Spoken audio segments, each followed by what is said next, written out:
आज ईरान ने US Israel के साथ साथ पूरी दुनिया को नचा रखा है, क्योंकि ईरान का कंट्रोल इस समय स्ट्रेट ऑफ हॉर्मुज पर है, जहां से पूरी दुनिया के ऑयल के और गैसेस के जहाज गुजरते हैं, जिस कारण ऑयल और गैस की सप्लाई ठप हो रही है और दुनिया भर में इसके दाम बढ़ रहे हैं।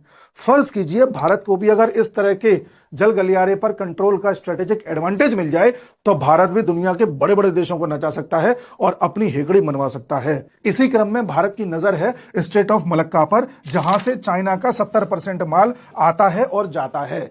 यानी कि अगर स्ट्रेट ऑफ मलक्का को ब्लॉक कर दिया जाए तो चाइना पूरा का पूरा ठप्प पड़ जाएगा। और इसीलिए भारत ग्रेट निकोबार प्रोजेक्ट चला रहा है, जहां पर निकोबार में भारत इंफ्रास्ट्रक्चर डेवलपमेंट कर रहा है, हमारे आर्मी, एयरफोर्स और नेवी के बेसिस को और एडवांस कर रहा है और बड़े स्तर पर पैसा लगा करके सहूलियतों को बढ़ा रहा है, जिससे कि इमरजेंसी काल में भारत इस स्ट्रेट ऑफ मलक्का को कभी भी ब्लॉक कर पाए।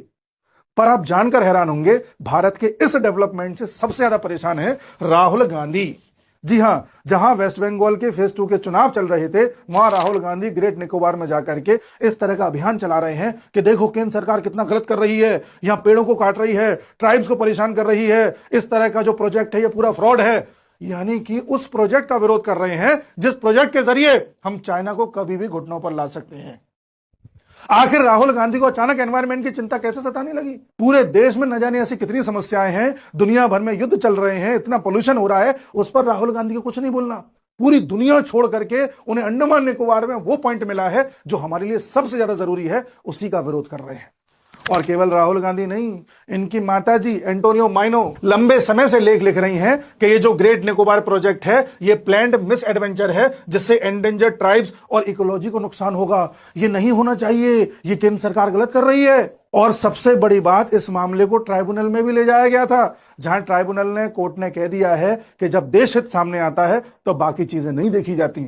लेकिन इन दोनों को अभी इतनी ज्यादा बेचैनी है, न जाने किस बात से परेशान है। शायद ये उस बात से परेशान तो नहीं है जो 2008 में इन कांग्रेसियों ने चाइना के साथ एमओयू साइन किया था। उस एमओयू में क्या था आज तक किसी को पता नहीं चला। कहीं उसी की शर्तों का पालन तो नहीं कर रहे।